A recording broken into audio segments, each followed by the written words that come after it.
Hey, welcome to After Playlist Podcast. We're taking a little listening break right now for the holidays and going into the new year. So check out this re-released episode for your enjoyment.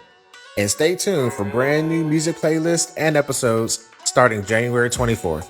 Alrighty, bye!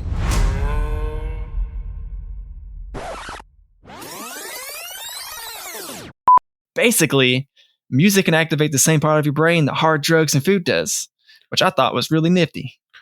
So it literally activates the part of your brain that like heroin would, right? Whenever people get chills from music. It's it's not obviously as intense as doing heroin, but it's the same part of the brain is being activated, which I just thought was like super interesting. Dude, are we like music junkies? Yeah. You're just not realizing that, dude? I know we are, but now there's like scientific proof that we're literally music junkies. I mean, it's just proving what we already knew.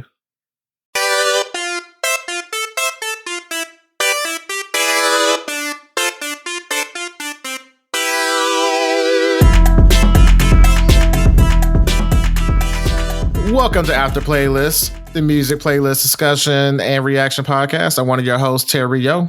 And I'm Brandon Lee. And of course, we love music and talking about it. And this episode is no different. Well, except for one thing. We're literally just talking about the music today, specifically instrumental music.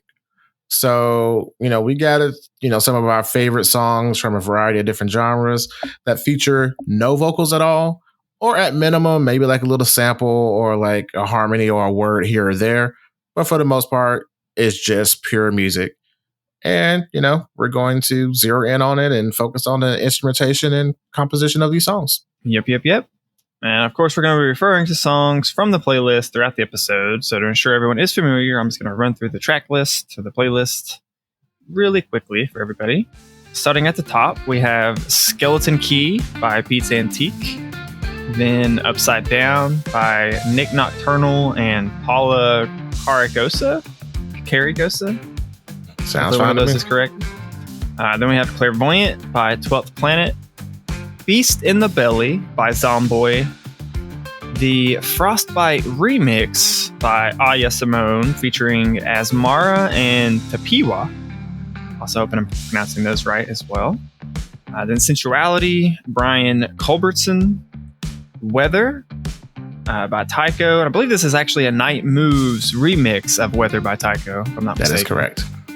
Then we have Drifter by Hippie Sabotage. Then we have G.O.A.T or G.O.A.T by Polyphia. Red by xxyyxx. F+L by Point. Eternal Youth by RÜDE, but the U has like a little circle over it. Just so, if you're trying to search this later, you know what I'm talking about. Cyanide Sisters by Truise. And then finally, we have Flashback by Bassnectar. And if you haven't already listened to any of the songs that we're about to discuss that I just outlined, we do have direct links to the music in the description, aka the show notes, for your listening pleasures. So please go check that out. Absolutely. And before we dive into the episode, we have our customary After Playlist disclaimers. Number one, we respect everybody's opinion, regardless of how wrong or awful they may be. Number two, since all of the songs have no lyrics, feel free to disagree with our interpretations of these songs. But remember, we're right and you're wrong, and there's nothing you can do about it. Yep. I'm just kidding. But yeah, feel free to comment, if you had a different perspective, because again, music is, entirely subjective. So, and with the song without lyrics and no real way to find the producers or the composer's true intentions, is open to interpretation. So I'm curious about how y'all feel about that.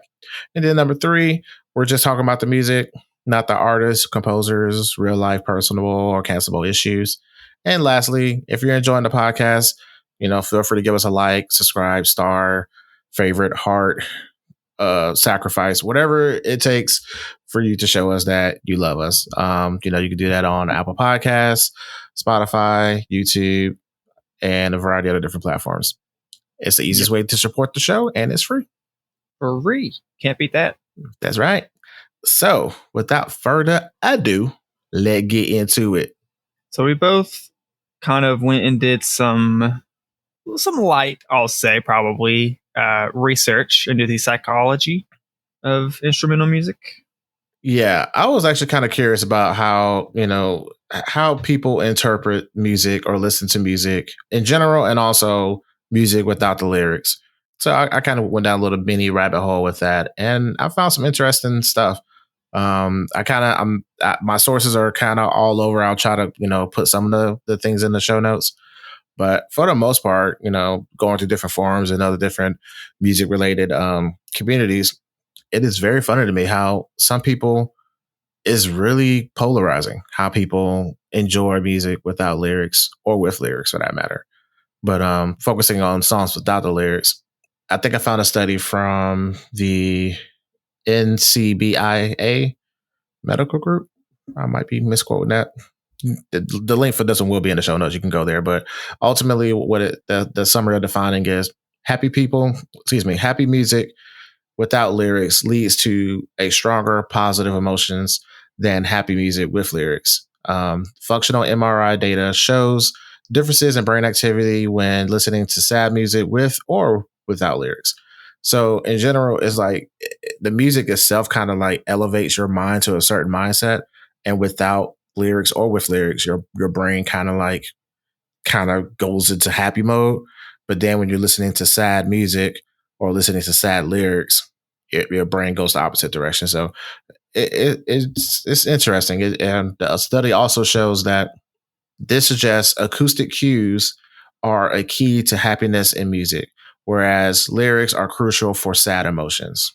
So I don't know if this is the same study I read. I read one that was very similar, where it was an interesting correlate, where they had like 3 different studies where it was sad music without lyrics, then sad music with lyrics, then happy music with sad lyrics, then like happy lyrics with sad music, to try to determine like which of the two played a bigger part. Mm-hmm. And that study, their conclusion they came up with was, again, it's a very small sample size, but they felt like lyrics had a bigger impact on how, if just purely just looking at it and asking them if they thought the song was like happy or sad. Mm-hmm. Which I thought was interesting, because I personally feel the opposite a lot of times. I feel like in general case. Yeah, well, because I mean, you have the whole phenomenon. Like, we've had past episodes where it's like super upbeat songs that people don't even know are like talking about some terrible stuff, because the beat is like so happy. It's just a fun song that people vibe out to, right? Even if the lyrics are like super depressing. Exactly. So that's why I think the happy beat trumps the lyrics, because people are focusing on the happy beat more so than the lyrics per se. I agree, which was the opposite of what the study showed. But gotcha. That's why I thought it was interesting, because I was like, really? Interesting. But then again, it's also how it depends on how the person listens to music. So in my rabbit hole of, just kind of glossing over a little bit of things here and there, I find that, there's people who are lyrically focused like you, and then there's people that are producer focused like me, and then there's people who just can't listen to songs in general unless it has a specific sound, or they can't listen to it at all. And I found that on Reddit, and I was like, that's really interesting to me. And there's like people that can only listen to music within a specific time frame. So I'm just like, I found that slightly interesting. But overall, the summary that I got overall was, this is my summary of putting it together. Instrumental music is like brain candy, more or less. So it allows the listener to focus on the composer's attention within the piece. So without the lyrics being in the way, in some cases, the lyrics can be a hindrance. In some cases, it can be an asset. So, but depending on, it's so, there's no straight answer with any of this. But, no, there's not. But I can see both sides of the argument of it. Because I've read this one commenter that he basically was saying that he can't stand listening to songs that have lyrics because the lyrics are trash, and he gets distracted by the trash. He just wants to hear the song, hear like the instrumentation of it all. So I was like, huh. And then also another argument somebody said was like, okay, the lyrics can be good, but then again, the lyrics can trigger a memory that's unrelated to the song that you're listening to, and therefore you get distracted by that. Because now, who's to say that, like somebody may borrow a phrase or say a word or something that triggers something else, and now you're unlocking a whole other memory that's not pertaining to this song, and therefore you're not really focusing on the song at all. So I'm just like, huh. It is very, because I kind of found looking at just shotgunning it with looking at different articles and whatnot. There's not really a consensus on a lot of these things. Like I found a lot of articles that did support, some of the things I wrote down is like, if you're listening to music that's in another language that you're trying to learn, I saw a couple studies that showed that it did help retain like vocabulary in that new language. There's also several studies that talked about just memory in general when listening to instrumental music and how it helps aid that. Several studies done on like instrumental music playing in the background for like students and how it affects them, both math, reading, writing, just a variety of different tasks that they would have to do while different music was playing in the background, and then look at the results of their work from that. And all of it is like, again, just there's no solid consensus, because like several of those articles say like, oh, well, this music has this effect, and then someone else will come behind it. So, well, my study shows that it actually has like very negligible or like hardly any noticeable effect at all. So it's just like, it's very, like you said at the top, it's very subjective, I feel like, more so than anything else. Yeah. And then I briefly went down the music therapy rabbit hole where like certain people or certain doctors or clinics or whatever were subscribing that, certain people with certain conditions should listen to X type of music for 10 minutes maximum each day to kind of help their brain reset or something like that. A lot of them tend to kind of default to classical music, being like, oh, this is the standard of like kind of rewiring or reconfiguring your brain. But for me, speaking for myself personally, I tend to like instrumental music more so because it allows it gives my brain space to think. So whereas, me, I'm like listening to the beat, I'm listening to the beat, I'm listening to the lyrics, and I'm also like, doing my day-to-day operations. So it's like my brain has already been split into like 3 different things already. So at minimum. But when it's got the instrumental, that's one less thing I got to focus on. But then it also allows my mind to go into a creative space of like filling in the gaps per se. So I find that a little bit interesting. Yeah, I do as well. I'm definitely someone that if I'm doing anything that's like, I gotta actually like be thinking about something and like actually trying to process like specific things, I can't have music with words. Yeah. And even for me personally, if I'm like trying to like read like a book, I'm like sitting down to like read something that's like, a lot of words, I'm gonna be reading for like a little bit, not just like a paragraph or two. Even music without lyrics, just music in general will distract me from that.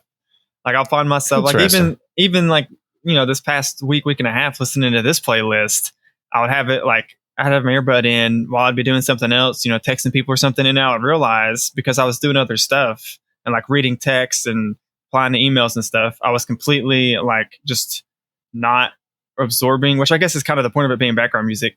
But then whenever I notice that and then switch to like, okay, when I'm going to like, kind of make it somewhat more to the foreground of my brain a little bit and actually like try and really soak it in, then I just get this like I'm just sitting here glazed over looking at my phone, not doing anything.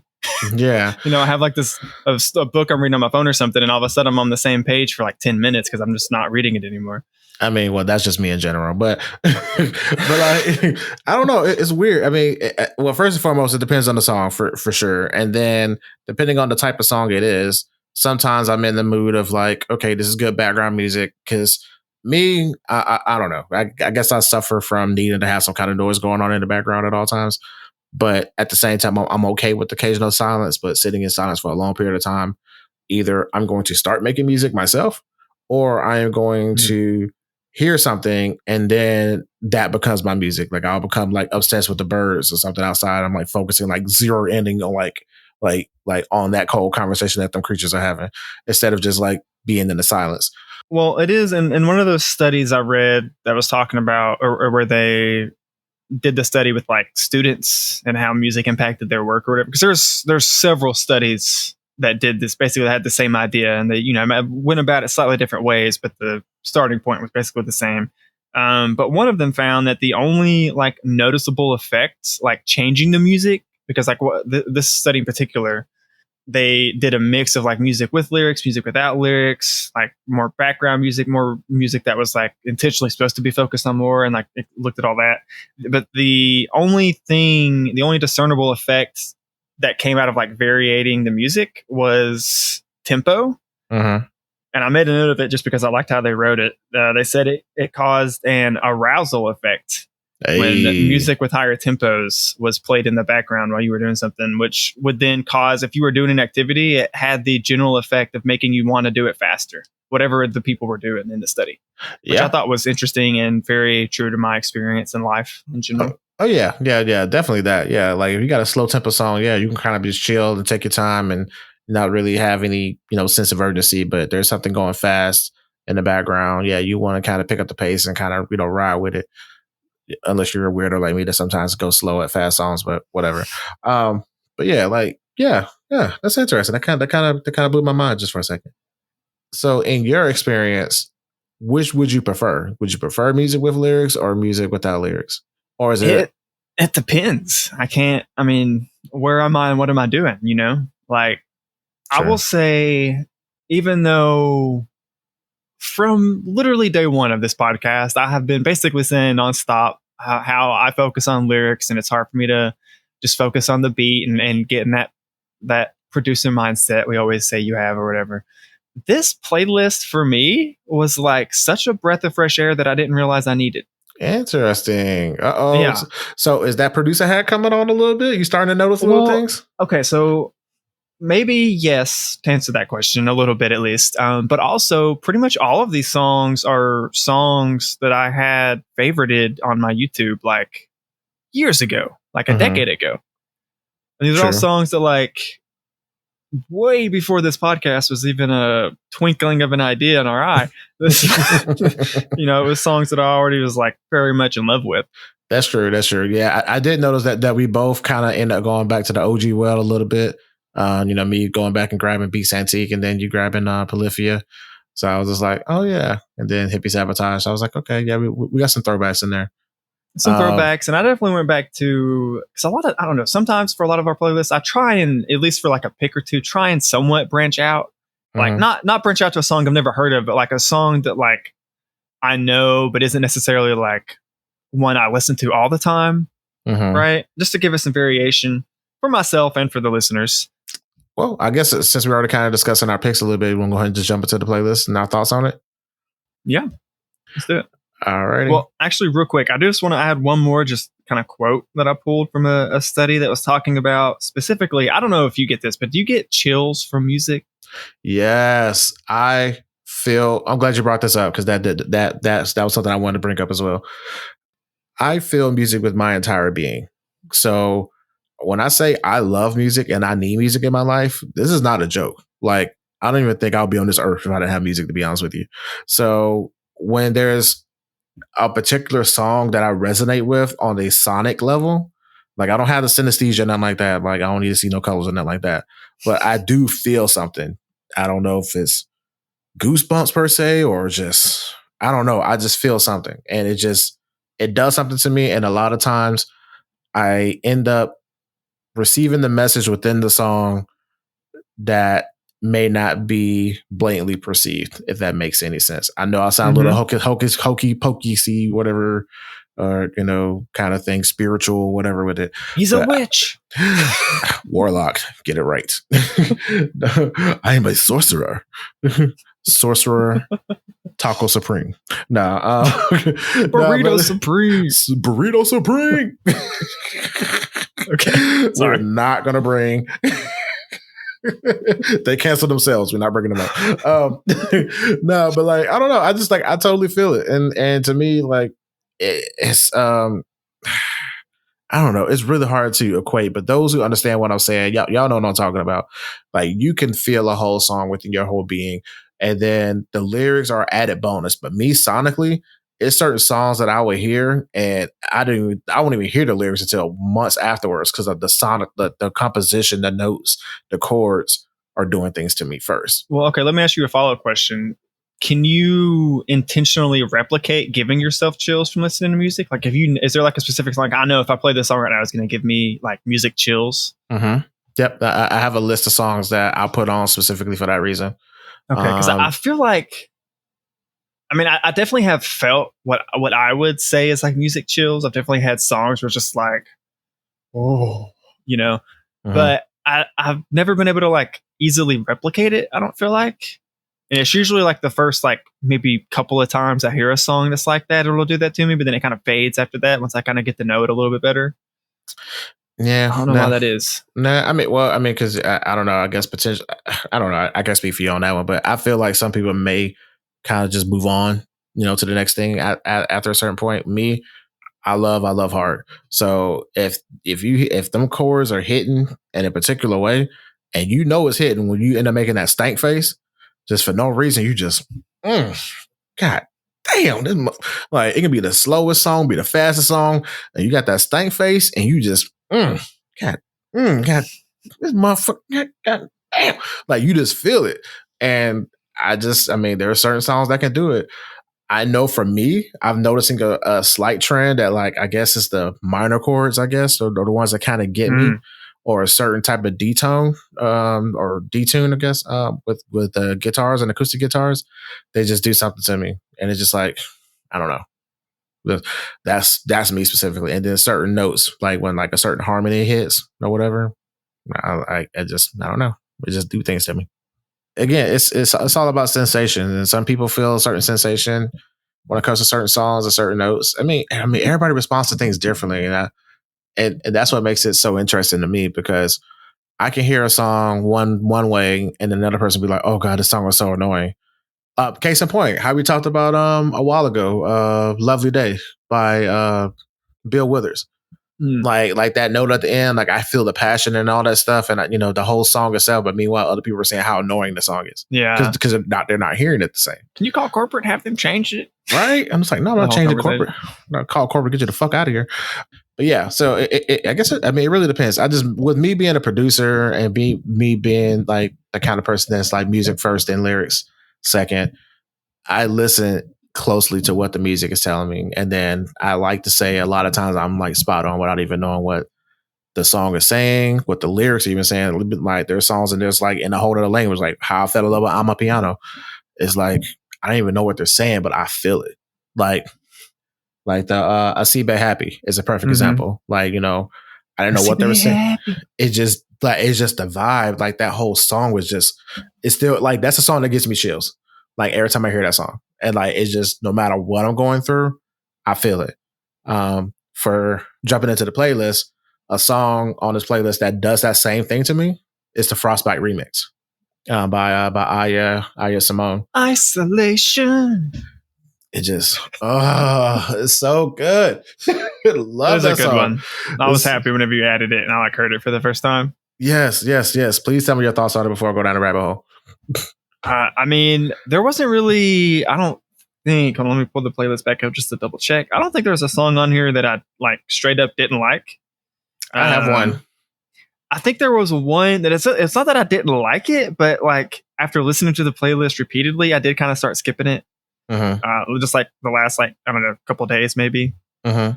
Frostbite was not that song. I'll tell you that right now. I like that one a lot. It's a very like, that one is just, it's pretty chill. I mean, I don't really, it's good, man. So I kind of want to know all about it now that you're about to tell me. Yeah. So did you get a chance to listen to the bonus? Bonus songs? So you got a chance. So you got a chance to hear the original, and you got a chance to hear the remix. I like the remix, right? More. I do too. But I was pleasantly surprised to know that, like, did you catch in the remix version the saxophone is mimicking the lyrics from the original? I didn't explicitly make that connection. You just said it, but I did notice a similar like rhythm. Like I did have that thought. I was like, this rhythm is the same but different, and I guess that's because it was with the lyrics and not the beat. Yeah. So I like, okay. So for those, we didn't include the original. Y'all can go out there and find it yourself. We spoil y'all enough. You can go out there and find it yourself. But, so the, on the original version of the song, Ahya is doing a lot of the singer herself. And also Ahya on the original, you get to hear the harp a lot more. The harp that's playing. Is that what that was? Yeah. And that's her. So she plays the harp too. That's cool. Yeah. So Ahya Simone is a filmmaker and a harpist from Detroit. Oh. So and she's been playing this big gigantic ass harp all around the world. She has toured the world many times over already.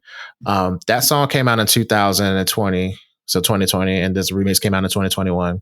And I found this song on a little vibey playlist that I kind of just, okay, sure, whatever, just threw it on there. And that song came on, I was just like, hold up. And this is one of those songs that no matter what I'm feeling, no matter what I'm doing, I stop. Like my mind just goes blank. And I just vibe. The remix or the original? The remix. The remix. Okay. So I didn't realize it was a remix until like way later on after I kept playing, and I was just like, oh shit, there's an original version of the song somewhere. So then I went to go find the original, and then I was just like, okay, I like the original. It's okay. It's not bad. It's okay. It's not bad. I mean, she's not the strongest singer in the world, and that's what kind of threw me off a little bit. So, or just the mixing of it all or whatever. So it's definitely, you can tell, she's very indie, which is super cool, and I super admire, her, doing her thing and growing in her career and all that stuff.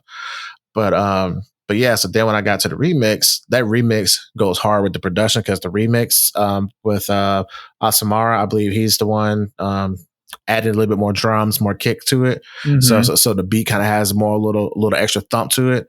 And what's it? Tikawawa, Boom Chicka Wawa, Tapiwa.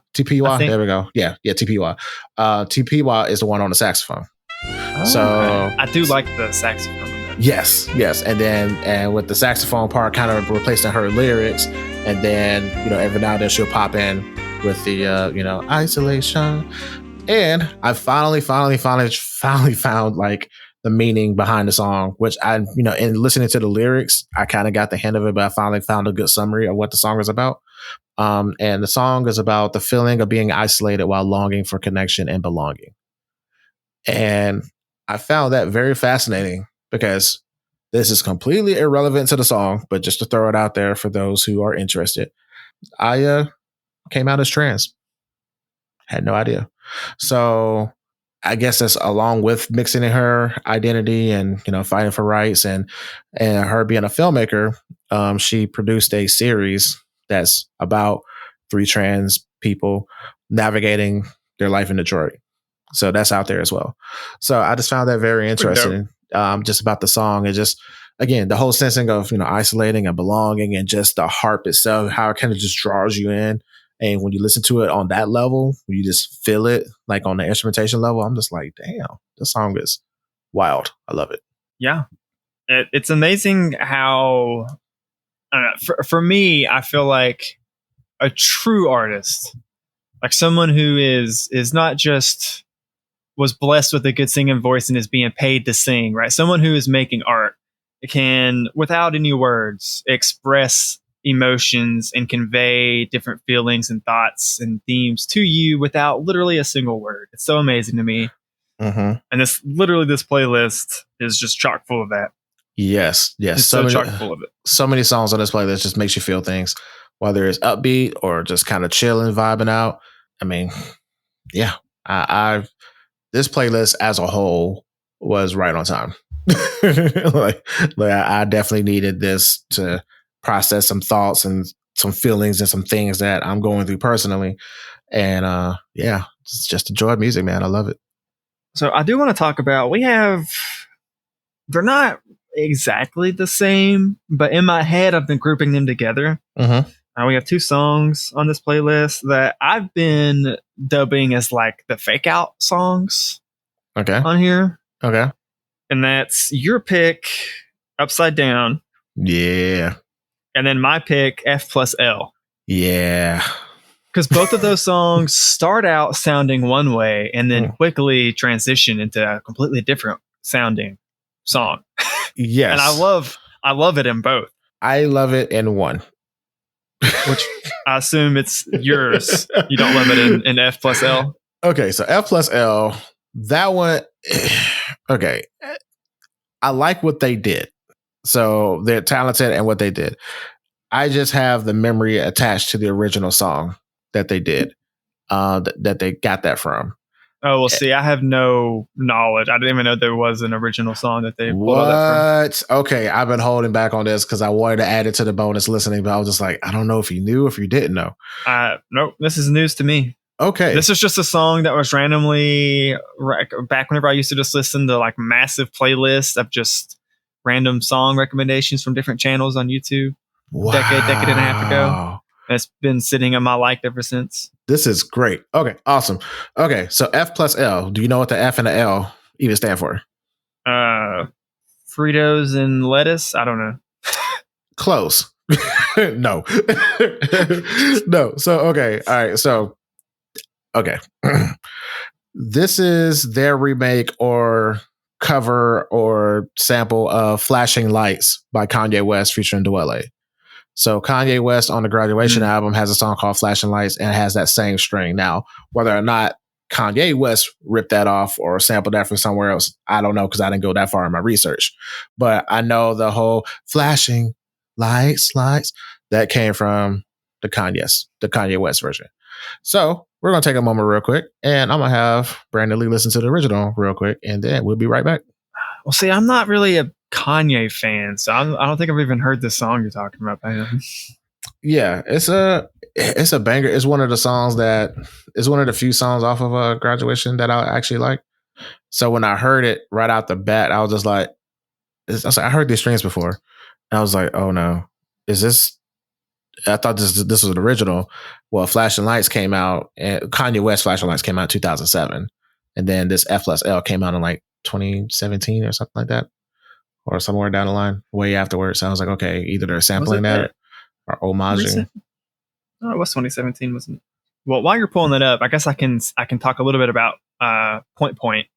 It's a Parisian trio. It's kind of like a DJ supergroup where it's 3 different DJs that each have their own independent career that came together to make Point. And they only have a handful of songs together, but their names are Azar, that's Aazar, LH4L, and Nomak.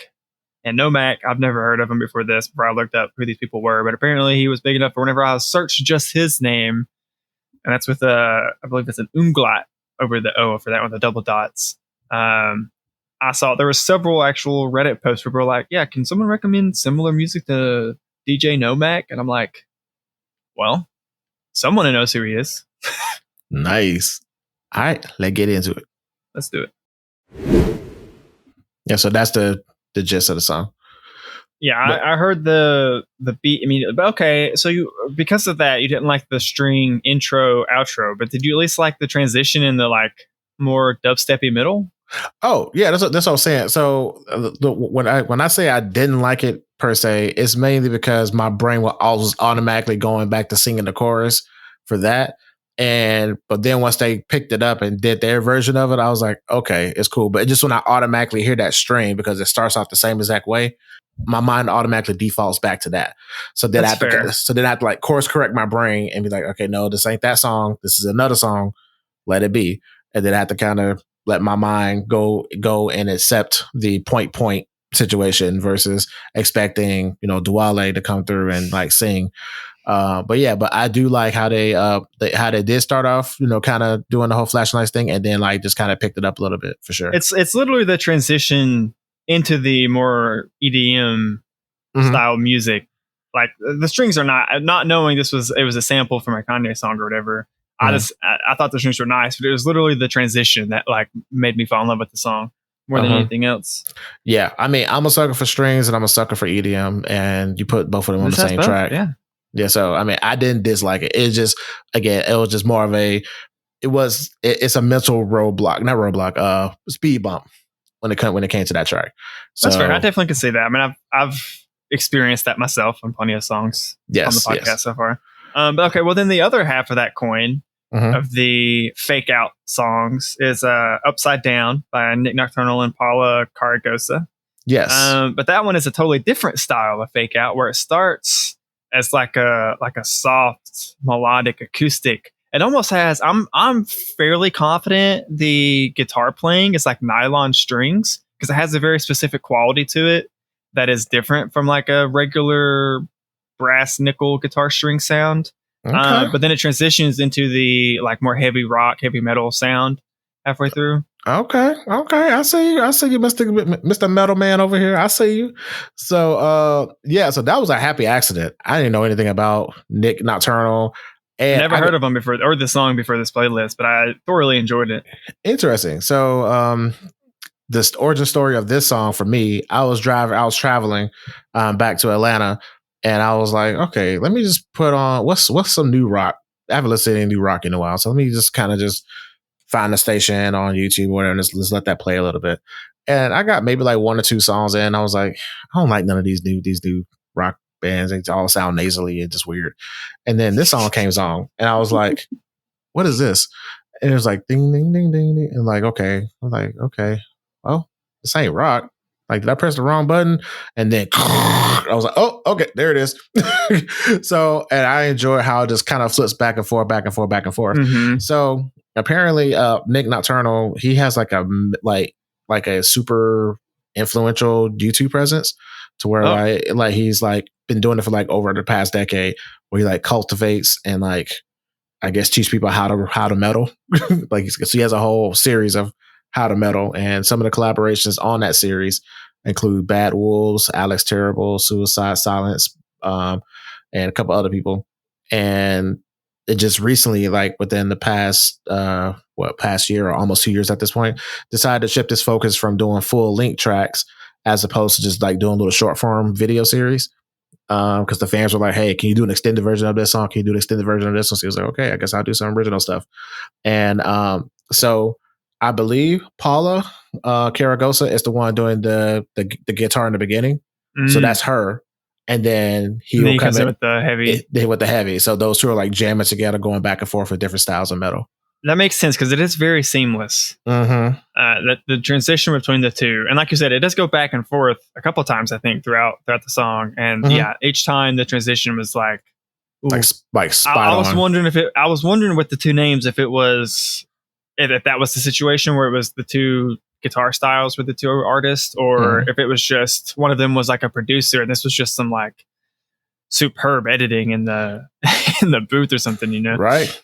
And which is probably a little bit of column A, a little bit of column B, to be fair. I mean, for sure. And then Paula, her claim to fame is that she's a left-handed extreme metal guitarist known for her nail picking, her nail executed pick style technique. It's not a ton of left-handed guitarists. Exactly. So you have to get your guitars like special made if you're left-handed a lot of times. Yeah. Isn't that what Jimmy had to do with his? No, he took, because they didn't make left-handed guitars at that time, so he took a right-handed Stratocaster and flipped it. Gotcha. And just restrung it upside down. Gotcha. But yeah, so I thought that was like hella dope that those two were like going back and forth, and then that's a recent song that came out this past summer. So yeah, so I mean, they got more stuff coming out. He has more collaborations coming in the works, if not a full release coming out soon. So I'm definitely looking forward to checking that out. You'll definitely have to send me that. Oh yeah, definitely that. I definitely want to. Like, again, I didn't know about him on YouTube or anything. I didn't even know the name before this playlist, but I'm a fan now, so definitely want to check out more of his stuff. Speaking of being a fan, so when I listen to the playlist, typically, a lot of times I'll just hit play and just go because I'm multitasking. Once we finalize the playlist or whatever, so a lot of times I may not know who is singing or who's performing at that point in time. When G.O.A.T came on by Polyphia, I automatically knew. You were familiar with it already, right? No, because then you go back and listen to. I did New go back. Lessons, New Devils, whatever the album's called. Yeah. I did go through and listen to some of it, but again, I couldn't. I won't be able to like spot it out of a lineup per se. Sure. That was also a long time ago. It was a long time ago as well. But when this song came on, when I heard the guitar and the way he was like riffing it, I was like, Tim Henson has a very specific style, I feel like. Exactly. So now my ear is cultivating to where like not all rock is created equal, because in my mind is like, okay, just anybody just shredding the guitar. But no, like now I'm noticing the different styles within like the different, players, the guys that, are playing the guitar and stuff. So, but like when that song came on, I was like, yep, that's that Polyphia dude. And then when I said it went so hard, dude, for no fucking reason, there's no reason why this song had to be so hard.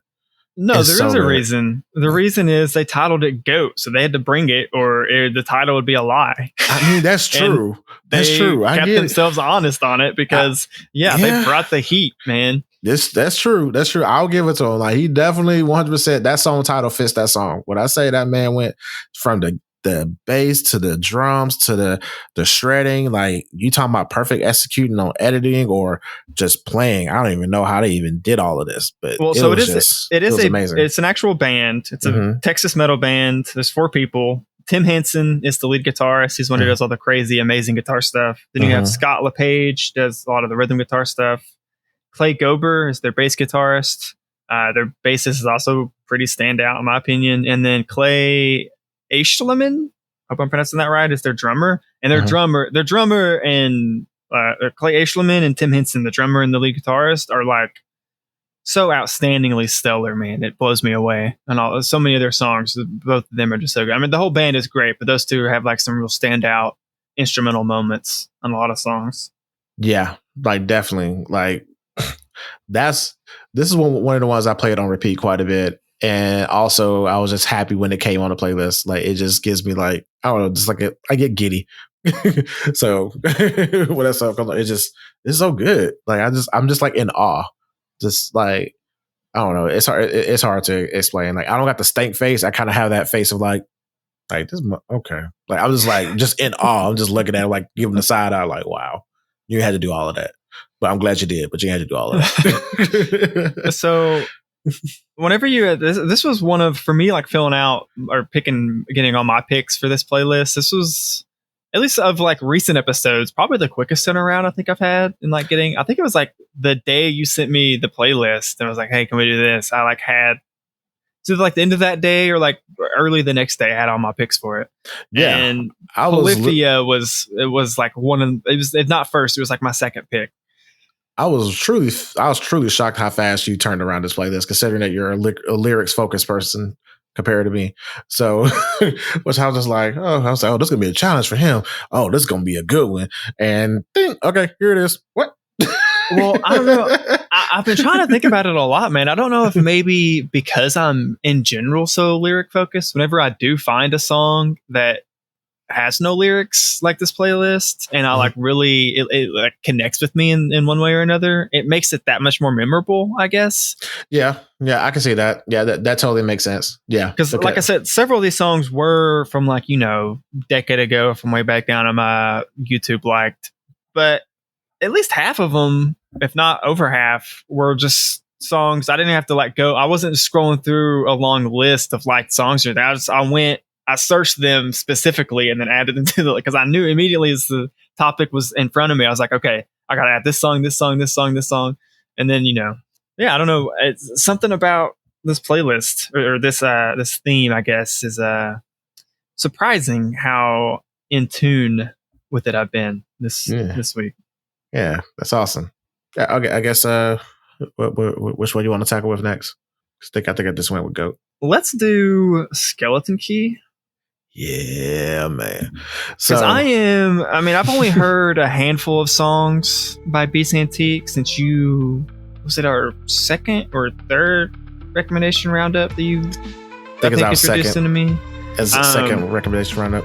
They have occasionally just randomly popped up on like my Discover or my recommended for you list, both on Spotify and YouTube. But maybe only like literally like 6 songs in like the year since we've had that episode.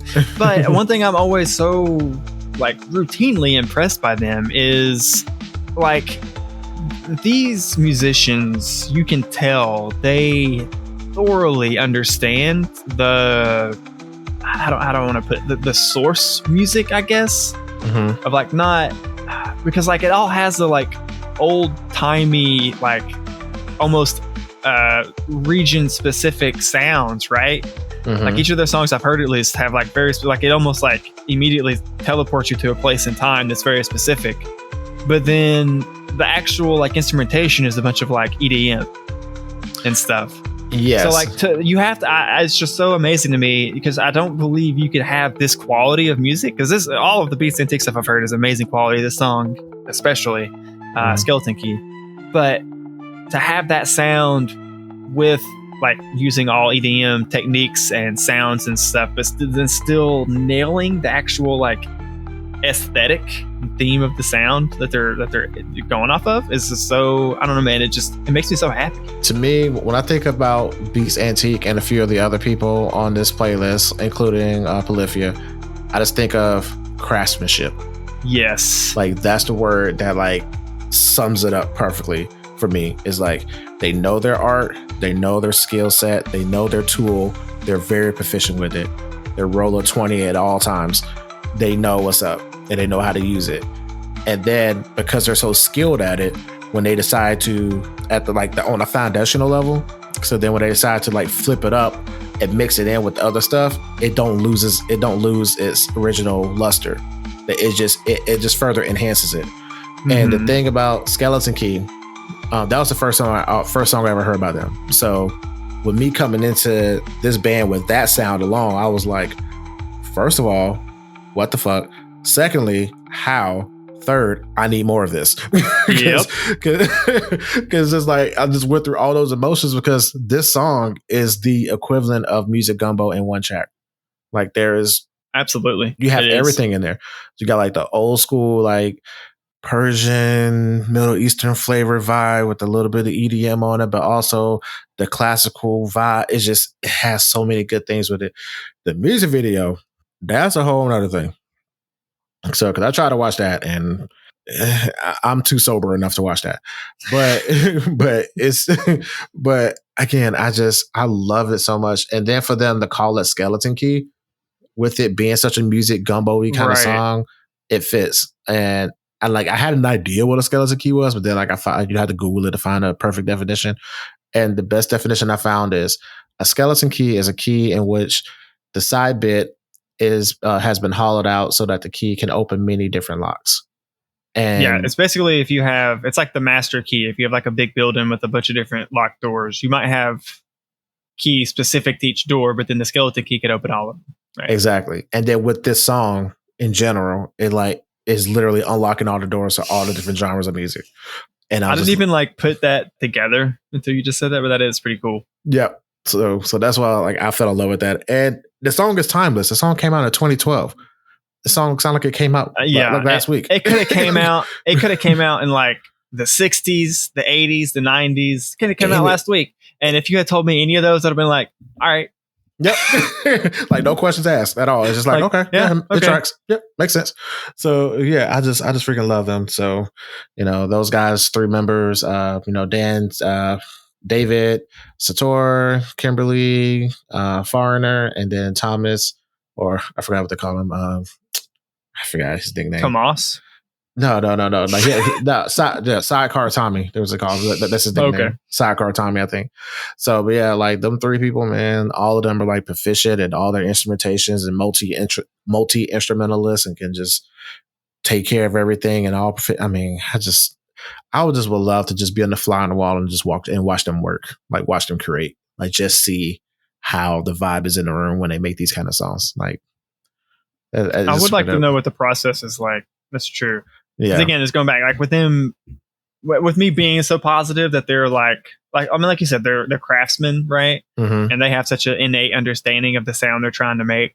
Yeah, I would love to see what their entire process is like. Yep. And then on the side note, David also has released some independent stuff recently, and it's okay. It's not bad. But I definitely like the more Beats Antique vibe. But his solo stuff is interesting. I heard 1 or 2 songs on there. He's like collaborating with other musicians as well. I might probably put that on a different playlist down the line. But yeah, definitely check out his stuff. And then as far as for me, I'm conflicted because we got to cover them all anyway. So let's go ahead and get into Drifters. Drifters, I enjoyed that one because coming off of Weather and going into Drifters, it was like a seamless vibe. And completely coincidence, but it just worked out perfectly with that. I love that one. I love to just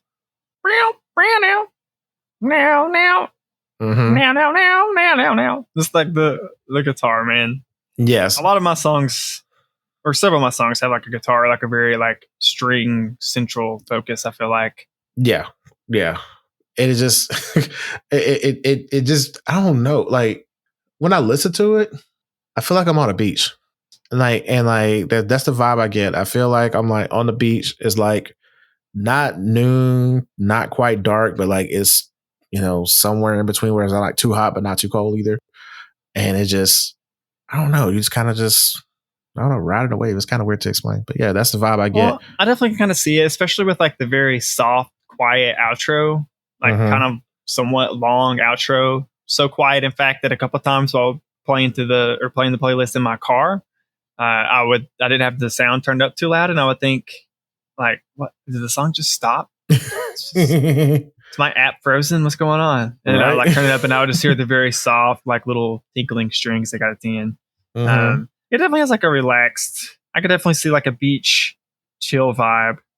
I always get like a slow drive somewhere. Okay, I can see that. Yeah, I guess like when I'm thinking of the beach vibe, I don't mean like just sitting there per se. I think it's more like this is a scene I hear every time the song comes on. You're on the beach, you're kind of just sitting on your blanket or whatever, underneath your umbrella, chilling or whatever. And then your friends call you over to play volleyball with them or whatever. And that's when the beat like picks up. So you get like the energy going back and forth because you're out there being active. And then, the game is over with. You go and grab some drinks and everybody goes back to sitting down again. That's the kind of duration of the whole song. That's the picture that I paint when I listen to the song. I think that fits. It's totally valid. Hippie Sabotage is another one of those groups that I've listened to for years and years and years now. This was pretty quick. I knew pretty immediately. Like I don't remember if it was this song. It probably was. I think it was second just because of how it is on the playlist. But I do think this song, because I knew pretty immediately I wanted a Hippie Sabotage song. A lot of their music does have like words in them or lyrics or whatever. They have several songs where, because it's just two brothers, they make and produce all their own music. Okay. Out of Sacramento or something, I think, in California. Okay. That's Sacramento. Kevin and Jeff Sauer, and Jeff plays a guitar, and I think Kevin does a lot of the rap. They have some songs where they have like rap verses and stuff. I think Kevin does a lot of the rapping. Okay. But they also have a ton of songs where it's much like Drifter, where it's just either a guitar kind of riff throughout with some other EDM style beats underneath, or just straight up EDM, beats with no lyrics. Yeah, like I recognize the name Hippie Sabotage. I couldn't remember what other song by them I like, but definitely I like this one for sure. It just does something to me when the song comes on. That whole scene that I had painted in my mind while listening to it. Yeah, it's a good one. I don't have much to say about it other than just vibe out with it, man. Yeah, I mean, I don't really have much to add to that either beyond what you just said. It's a good vibe out song, I feel like. It is, yes. Another good vibe out song is the one right above that, actually, I feel like. And a different kind of vibe, but still somewhat similar, actually, now I think about it. But Weather, the Nitemoves remix by Tycho. Yeah. I'm a pretty big Tycho fan. I'd not heard, or at least I don't remember hearing Weather by Tycho until you had added it to the supplementary playlist or whatever. Not familiar at all with Nitemoves, though. Well, would you be surprised if I tell you that you have been, if you've been a Tycho fan? Because he's actually in Tycho. Oh. So Tycho originally started as a solo act and then eventually kind of morphed into a band, so to speak, or a collection of multi-instrumentalists. So I always thought it was a band. I didn't know it started as a solo thing. Started as a solo thing. And then, what's his name? I think his last name is Henson. I forget, blanking on the first name. End up adding Nitemoves to, like, he's actually his drummer. So the drummer did a remix of the song for Weather or whatever. The little fun fact about this song is this song came out in 2020. The remix came out in 2020. The original song came out in 2019. 2019 was when it was on Tycho's fifth album, which was Grammy nominated. And his fifth album was the first album to ever feature a vocalist. So he's has since, done many more albums since then. But I just thought it was pretty cool. And the thing that threw me off for a second, I got excited, but I had to really do my research to make sure I wasn't conflating the two. Nitemoves' real name is Zach Brown. So I was like, hold up, Zach Brown band in Nitemoves? I was like, that's okay. I mean, I know there's artists that like to go different genres. Let's talk about a hard left turn. A hard left turn, but I was like, okay, let me make sure this Zach Brown's the same Zach Brown. And they spell it exactly the same, Z-A-C. And I was like, okay, let me make sure. So I looked it up and I dug and I can confirm that they are not the same.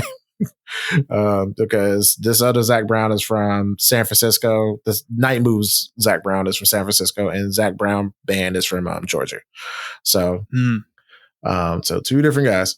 But yeah, I thought that was pretty cool that, you know, the drummer got some and got a chance to hop on and do a remix to the band song, and I tend to like Nitemoves' version more. The original version the original version of Weather is more indie pop-ish, but it's not a bad thing. But I like Nitemoves' vibe more. It has more of a drive. It's more of like a oomph. It's not oomsy, but it has a good drive, like a good momentum with it for me.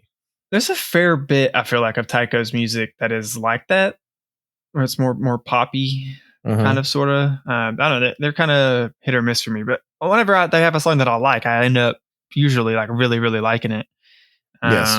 And they're another one of those groups that has like a ton of their songs are remixed by other EDM artists and stuff. So you might have like one song that has like 10 different versions where 10 different artists remixed it, which is cool. If that's a song that like you really like the original or you really like one of the remixes, and you can go and experience other people's take on it. I always enjoy that. Yeah. So this song, sorry to cut you off, but like this song came off of the remix album for Weather. So the album is called Weather as well. So so the original version of Weather, that album had like 8 or 9 songs on it. And then in 2020 they came out with a remix album where each song was remixed by one producer on that whole album. And I want to give a shout out to, I didn't find this one on my own. I believe my friend Malik had told me to just randomly, he was like, hey, I think you'll like this song, and sent it to me. I was like, bro, first of all, how do you know me like that? And then secondly, why you been holding the song back from me for so long? Right? So, yeah. Sorry, go ahead. I was going to say, I definitely feel like kind of similar to Skeleton Key, I guess. The title, Weather, we've had some inclement weather a little bit here and there the last week or so, you could say. And not necessarily like whenever it was like really storming, but whenever it was like just more of a calm drizzle rain, I feel like this song was like so perfect for those moments. For me, at least, I felt like. Yeah, I can see that. I mean, for me, it just, I don't know what it is about it. I guess, like, to me, like how you said, Hippie Sabotage Drifter is a driving song. To me, Weather feels like a driving song for me. Well, it's funny because I was actually thinking of like, as I was just saying that, I was thinking of like when I was driving home in the rain and this song came on, and I was like, yes, this is the song I want on this playlist playing right now. Out of all the songs on the playlist, this is the one. Yes. Oh man, it's so good. Speaking of songs that are so good, Cyanide Sisters by Truise. Again, you're making me a fan of Truise, dude. Like, I haven't really been listening to them like that, but every time you recommend a song by them, I am digging it. Yeah. And the vibe in this is, I don't know if you watch like a lot of those, I guess. Well, I don't know. It's certain shows nowadays kind of have that, I don't know, what's a synth pop or whatever sound or whatever. But this is like a more chill version of that sound where it's not like super, like everything going on at once, but it still has that core vibe underneath. And it resonated with me. Because I recently watched a show that kind of had a lot of synth pop music kind of playing in the background. So then when this came on, I was just like, oh, it's taking me back to that show. And it's just so good, man. Like, I don't know. I got a lot of feelings. Go ahead. You talk. Well, it's fascinating just how differently, like, internally we're taking these songs and like responding to them, or like what kind of like, you know, mental imagery and what kind of like vibes and feelings they give us. This song, Cyanide Sisters, to me always kind of makes me feel like I'm not that I'm going on a journey, but the song always has a sense of like there's a destination in mind, if that makes sense. Like it's like a not quest evolved or something like that. kind of. I don't know. It feels like kind of like a quest or like a journey, right? Where there's like, you know, beginning, middle, and end, but it's like the song knows and it's taking me on this whole trip. It's how I don't know. I don't know why it makes me feel that way necessarily. That's just always kind of the vibe at the end. I'm left with like, oh, I just got back from a trip almost, like mentally. Okay. So I don't disagree with that, but I think for me, it's not necessarily like taking a physical trip, but it's like, because like, okay, the way the beat is, it's like, it's very 1, 2, 1, 2, 1, 2, you know, so it's like, it's still like a steady pace or whatever.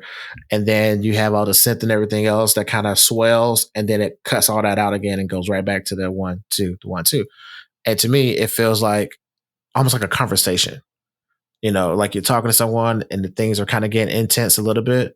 And then you kind of bring it back down again. And you know, it's like a tough conversation that you're having with somebody or within yourself. Ooh.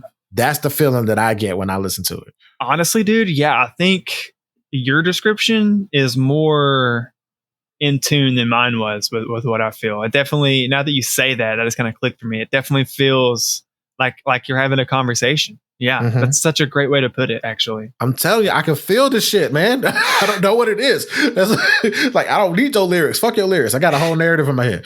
But yeah, it's just like, that's the vibe that I get to it. And then again, there was another show I was watching recently that kind of has a lot of those subtexts with the music in the background that played a very instrumental part of the show.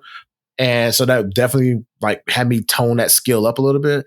But every time I hear that song, especially with it being towards the end of the playlist, it like, that's the vibe that I feel. And then especially with it coming right back, like followed by flashback, to be like, it's like, okay, you go Side Out Sisters, you have that tough conversation. And then flashback is kind of like almost like a release, so to speak, because the way, you know, Bassnectar had like, you know, kind of there's more space to breathe. Yeah. In that song. And there's moments of like intense feeling, but it's still space. You know, so it's not like, you know, it's not oonsy, but it's a lot of air in there. Yeah. So, yeah. So when going like back to back, I feel like you're having that tough conversation with whomever, yourself or your significant other or whoever, friend or whoever. And then by the time flashback comes in, you're like, it's kind of like a reprieve from that conversation. And like, that's the vibe that I get. So by the time, when I said this whole playlist made me feel things, and again, we didn't rearrange any of this. We just dumped them in there and I just played them as they went. And by the time I got to these last two songs in particular, the last three for me specifically, but especially with the last two right now, it's just, I kind of lumped them together as a whole conversation piece and reprieve piece. And then by the time that song goes off, or by the time I'm done with the playlist, I literally exhale every time because I feel like I've gone on like an emotional journey. I will say it was intentional putting Cyanide Sisters and then Flashback back to back at the end of my picks. You dirty bastard. Because Cyanide Sisters was another one, especially after I had Truise Hyperlips on our most recent recommendation roundup. He's been popping up and I've been listening to him again. Oh, he's so good. I've been listening to him again a lot here lately. So that was like number 3 as far as like songs I found or like had ready to go, right? But yeah, definitely I agree with you. Something about I honestly agree with you with the last 3. There's something about the like segue between those last 3 that I agree. It does something for me. Yes. Okay. Well, since we're talking about the last 3, let's go ahead and talk about, is it RÚDE or how do you pronounce that? I think it's just RÚDE.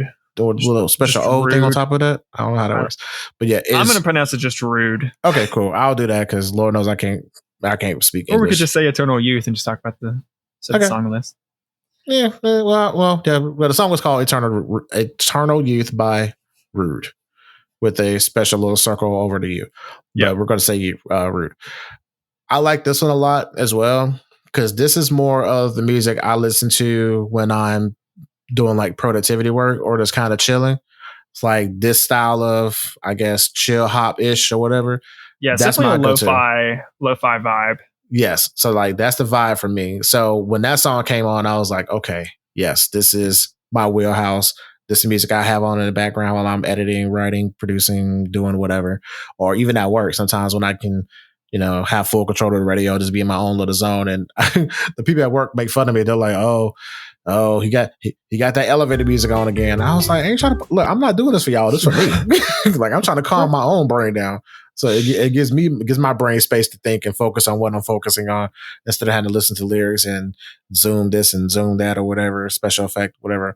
But yeah, I like that one. And I really like I don't know the proper term, but I would like to say Asian influence in the song. It just feels like. For sure. Yeah. It's like a Asian lo-fi sound. Yes. Sure. It's so good. And like, again, that's another one I added to like this, another one I'm definitely have to like listen to more of the music. But yeah, it's just something about it. It's like super calming. Like once we go through the whole flashing lights thing and then this song comes on, I'm just like, okay, cool. I kind of have like a hard reset. And then I go into the conversation with Cyanide sisters and then have that reprieve again with flashback. I was like, okay, I see what you're doing. It definitely works out. Interestingly, I tried to look up some information about RÚDE. I'm just going to try different ways. One of them has to be right. So as far as I could tell, it's like a dude from Minnesota. He has like no Wikipedia page he had a Bandcamp. Okay. That, several of his songs, including Eternal Youth, was on. Mm-hmm. The description for this song on his Bandcamp just said a free track to celebrate youth and life, which I thought was okay. Kind of neat. Okay. Beautiful that was his. I didn't necessarily get that out of the music, but I didn't get the youth part of it. I get the life part of it. Again, it is something about when you hear like the Asian style of music, you automatically think of like. Again, it's the strings in the song that really does that for me. Yeah. More than anything else. Huh. But so he's based out of Minnesota. Apparently, I couldn't really find much of anything. I couldn't even find like his real name. Yeah, man. Like that's the one thing I like, but also find it super annoying. A lot of the EDM producers or a lot of the lo-fi producers, they are just. I guess some of them are just one off, and then some of them just like do it for a little bit, or it's like a hobby for them. Well, I mean, on this dude's Bandcamp, he has music within like the last couple of years. Oh, so he's still active? Was like 2023, if I remember right. Okay. I mean, he doesn't have like a ton of music, but he's had some like EPs randomly, some like random singles, and pretty much all of them like you can listen to for free on his Bandcamp. You also have the option to buy, which of course support your artists. Yeah, absolutely. But this is another song that I just have had favorited for a long, long time. Because like you said, any song like I used to have, I probably still do have somewhere in my YouTube saved videos, but I have several where it's like, the hour, like 2 hour long, like giant playlists where they have like, 20 different songs in one video or whatever. You just press play and you can just let it play. Mm-hmm. I have several that specifically like Asian influence, lo-fi, hip hop style sounds. That's very similar thematically to this song. Yeah, absolutely. It's great to the song. It's great background stuff, and again, it's not like slow or low. It's in that sweet spot for me, where it's not too slow, it's not too fast, and it's pleasant enough to the ear to where I'm not distracted, but it's also providing like a sense of calm to where I can focus. Like that's just how my brain operates. Like I need to have that kind of ambiance to where I can really get into the weeds and stuff. Because I tell you, like, some songs I'll put on the background and I'm like, okay, this is really messing up my flow. And some songs I'll put on and then next thing you know, I'm like, oh, that project that I've been struggling on for the past 3 months, now because this music is playing, I'm like hitting the like pedal to the metal, like I'm in the zone. So I don't know. But that song in particular, I love the smoothness of it all, the pacing of it all. The smoothness, and there's also like he has it throughout the song where I don't know if it's like, it's almost like a crackle or like a running water type. It's like barely there, you know what I'm talking about? Yep. You picked up on that? And like, I don't know, something about, I mean, it makes sense. Like people use like bubbling brook sounds to calm themselves and stuff. But I think something about that also lends itself to like the calming nature of the song for me. Yeah. It has the what's the name, like that fountain, the infinity fountain situation. Yeah. Like so that also adds to the ambiance of it. Well, okay, let's just go ahead since we've already brought it up. Just because I don't want to circle back around to it. Flashback. Yeah. I love it. All right, I believe you mean to say you really like it. I really like it. Yeah, I really like it. But I mean, I love Bassnectar in general. Like, this guy is so talented, and I love that he chose a name that just purely defines his music. I know what I'm gonna get with Bassnectar. I'm gonna get some bass, and I'm gonna get some sweetness. Good old sweet bass. And I'm like, do it. Yes, this is what I needed. And I like smooth Bassnectar. I like aggressive Bassnectar too. But when he goes down and like does this kind of in between, like, I'm gonna hit you with the 808s, but also you're gonna be like, you're gonna vibe out with it. That's the chef's kiss. Love it. Yeah. I love the whole album that Flashback is from. Noise versus Beauty, I think, or Noise is Beauty. One of the two. He makes heavy use on the album at large of 808s in general. But then he does have a few songs that are kind of like more low key and chill, kind of like this one. You know, which is nice. So I need to. Damn, I can't believe I completely forgot about somebody that I could have put on this playlist. Completely forgot. God, I'm slipping. Shout out to Cascade, and the album in particular that people should go out and listen to. I'm gonna recommend it. It's called Fire and Ice, I believe. And what Cascade did was he has, I think it's like maybe like 10 or 11 songs. And it's the same songs, but there's like a regular EDM version.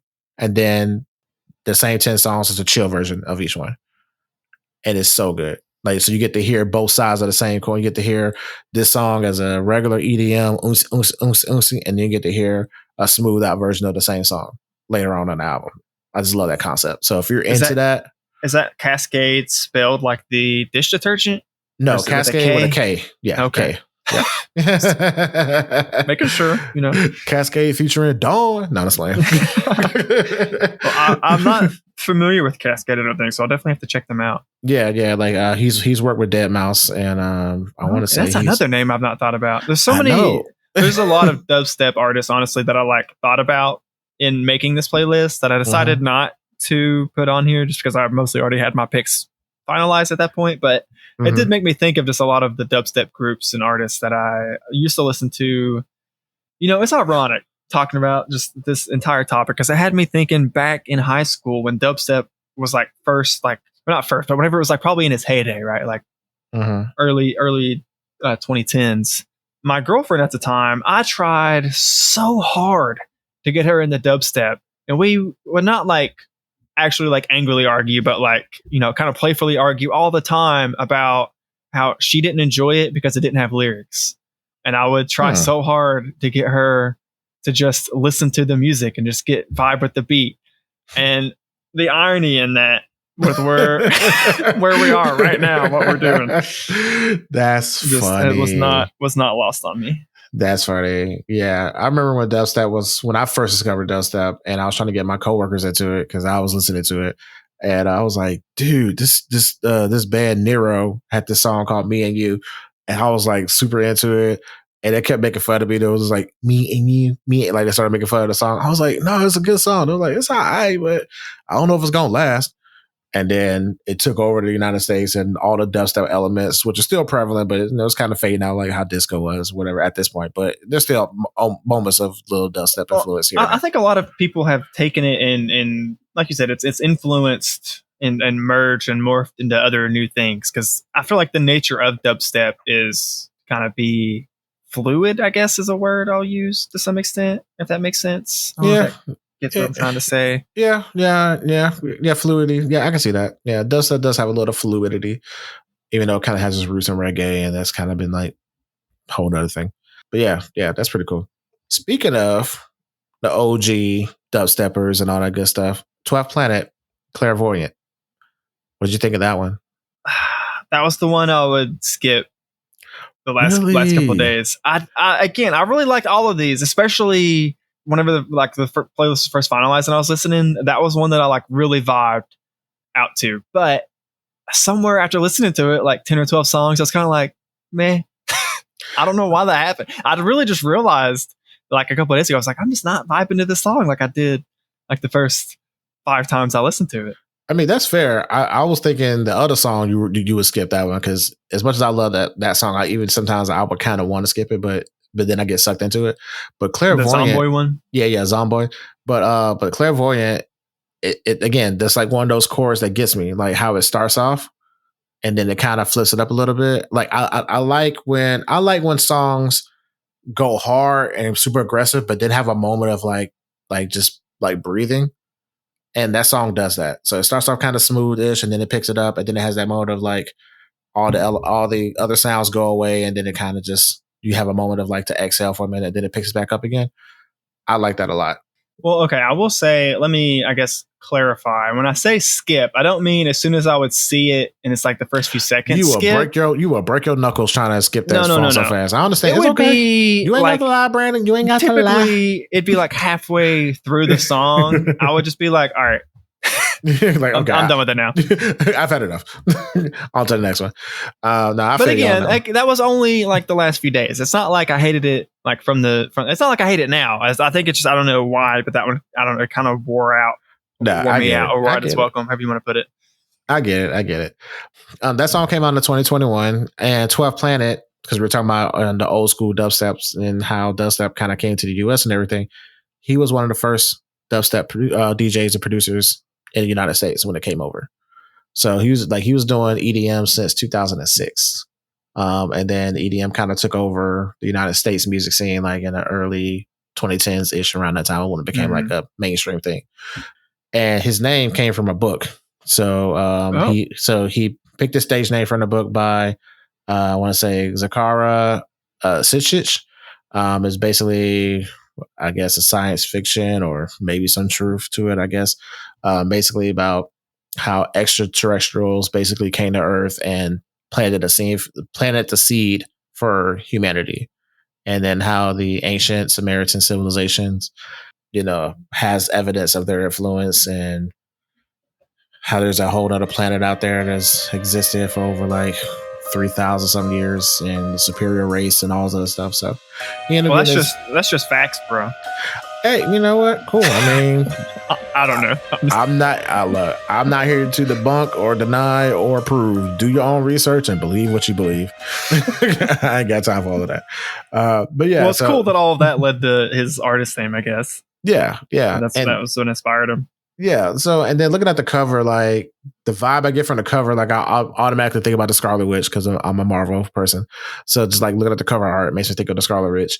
And then, he named the song Clairvoyant, and the word clairvoyant basically refers to the ability to see beyond range of like ordinary perception. So I like how the song, the instrumentation of it all kind of flirts with like that idea, like the idea of like a little bit of mysticism, like in that space where you kind of can breathe. Like I feel like a spell or something has been casted around that point, and you have to kind of like rectify that and kind of go through all of that. So that's the vision that my mind goes on when I hear that song. It's like you're doing stuff and then it pops off, and then you have a moment to like kind of see what you've done or recognize the vision that you're inheriting or whatever. So that's the vibe I have with that song in particular. 12th Planet, like dude's been working with a lot of artists. Hell, he showed up on that that Korn remix album that they did, or Korn, the rock band, had a EDM infused album, and he produced a couple tracks with them on that. And like I said, he's been active since 2006, and he's from LA, I believe. So I'm just vaguely familiar with 12th Planet. I don't know if I've actually listened to any of his, like just his or just their stuff. I guess it's him. I guess just his stuff. Yeah, just him. So like more than likely, you probably may have seen like a 12th Planet remix or him collaborating with other like Skrillex. I was thinking I probably almost assuredly seen him like collabing or featuring on someone else's song or whatever. Because the name definitely was very familiar, but I couldn't tell you any other song by him. Like, yeah, it's one of those types exactly of people for me. Yeah, I was the same way because I was familiar with him collaborating with Skrillex and stuff a lot, and I've always seen his name around, but I never really listened to his own stuff. And then when I got to learn that this song came out when it came out, I was like, oh, okay, let me check this out. And then I just fell in love with the composition of it all.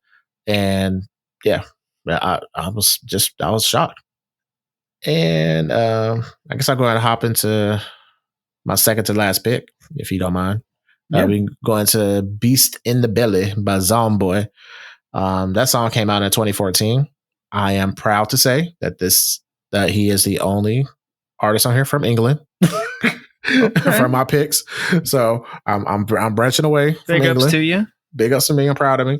And unfortunately / fortunately, I guess, just like how you were having trouble with Eternal Youth and RÚDE, I couldn't barely find anything consistent with Zomboy.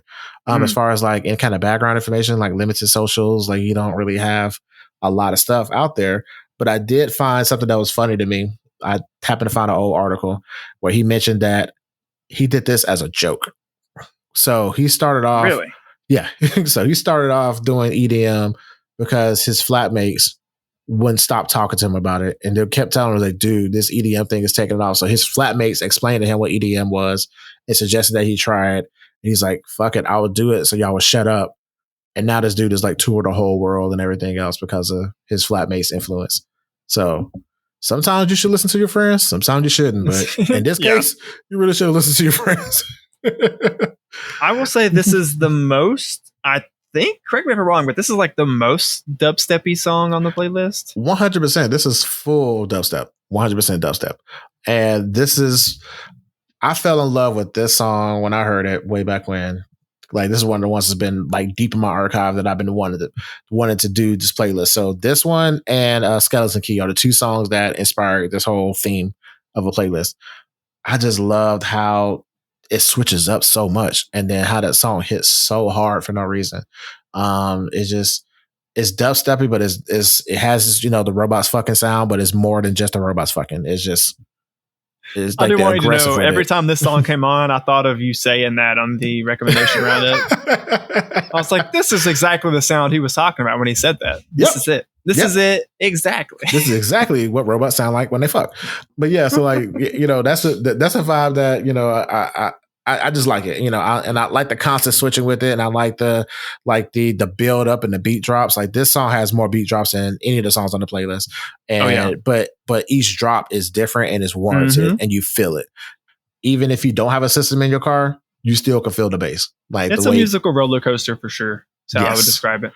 Absolutely. Which a lot of dubstep, I feel like, is similar to that. This is just a really strong, like, good example of that I thoroughly enjoyed.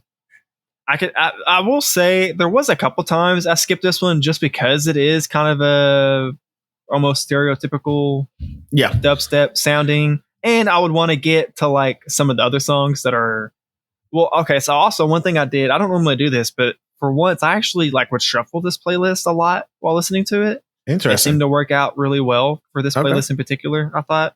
And there's a couple of times where this song would kind of be like at the top, but I'd be like, all right, like, I know this is a good song, but I want some of the other ones right now. I agree. And like, you know, it's a time and a place for it. Like, this song, Beast in the Belly, which I keep wanting to say Belly of the Beast, which I feel like, you know, the song title is a play on that whole expression. But you know, obviously with it being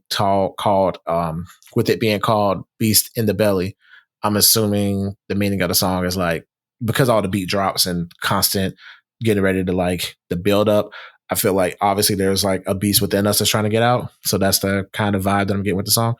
And this is definitely that mosh pit rager. Let me just get that aggression out kind of feel. So that's the mental picture I get with this. Out of curiosity, because I was like, this is like, I wear this song out. Like, I love this song. But even on this playlist, I did kind of skip it a little bit a couple times. So I was like, okay, I know what I'm getting. It's not the best song at like 7:30 in the morning while you're driving into work to be listening to. I feel like, in that case, I vehemently disagree because I need to wake up. So like in my case, like that's fine for me. Now, when it's like late at night and you're trying to wind down for the day, you don't want to be playing that at like 9:30 at night, 10 o'clock at night when you're trying to wind down.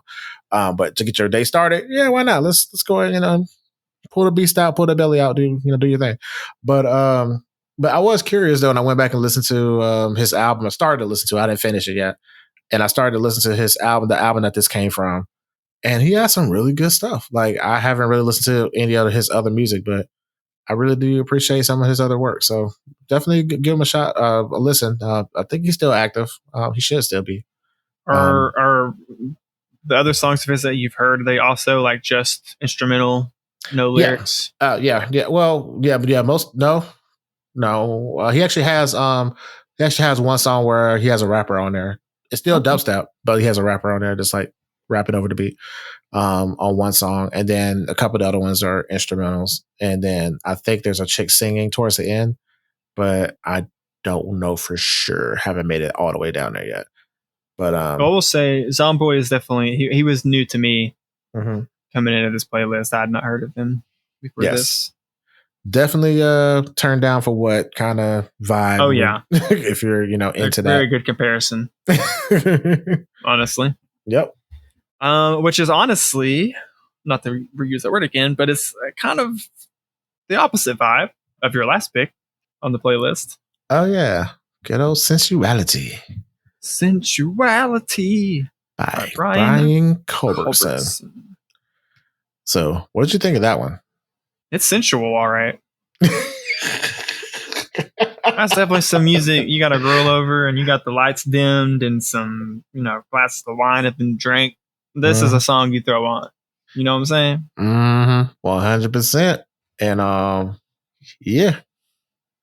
I don't really have much else to say beyond that, honestly. I feel like he wanted a sensual instrumental song, and man, Brian Culbertson, you nailed it, buddy, because that's exactly what you gave us. I mean, he nailed it with a song that you want to nail it to. Yeah, exactly. Yeah. So I'll finish off with the fun facts. Brian Culbertson, this song, I love this song so much. This song came out in 2005. This song is hella old. Brian Culbertson, he's been in the music industry since 1994. Wow. Yeah. So he's been doing his career's as old as I am. Yeah. Which is wild to me. At this point, at the time of recording, he has released over 20 solo albums, and he has worked with many industry stars, including Michael McDonald, Natalie Cole, Chris Botti, and a whole slew of other people. Is he a musician or just a producer, or both? Both. But like he is a classically trained multi-instrumentalist that plays piano, trombone, and synthesizers. But he specializes in smooth jazz and blending it with funk and R&B for the most part.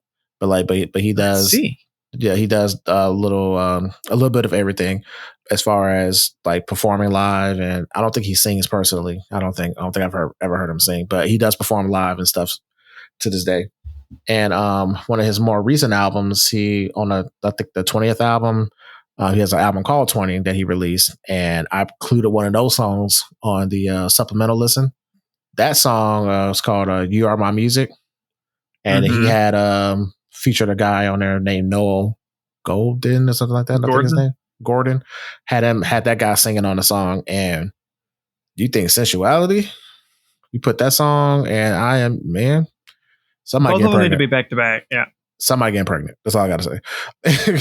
At the end of these songs, because it's a whole vibe. It's like super romantic and something about the like tickling the ivories and just again, that's what I'm saying. I've never been a person of jazz, and like now that I'm older and I've been doing music on and off for so long, when I hear songs like this where it's just the music and the piano, I mean, I just hear I just feel everything. And like, this is one of the songs that gives me the goosebumps and, feel things or whatever. So that's how I feel personally about, these kind of songs. It just does something to you when you allow it to happen, when you focus in and just kind of just let the music take over. As someone who has no problem admitting that I like jazz, I don't listen to it like super often, but when it pops up, I usually enjoy it. Mm-hmm. Yeah, the song is a very jazzy, sensual song. Oh yeah.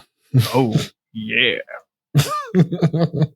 But yeah, overall, this playlist, like I said, it came in clutch this week, these past couple of weeks actually. I just needed to have, sometimes it's good to kind of take a moment away from some of the lyrics and some of the songs. And to be fair, a lot of today's lyrics have been somewhat trash, in my opinion. And then sometimes, I love music. I just need to hear music in its purest form where it's just music. And then sometimes a harmony and a little vocalization here and there will enhance it. But just kind of just strip it back and just kind of just go straight to the source and just vibe with that for a while. It's a nice little reset. This is like my second music coffee beans, I guess, in a way. So I think I would somewhat agree with you on that. I think I've definitely had a similar effect. Music coffee beans, or like what we talked about in that episode. this playlist for myself.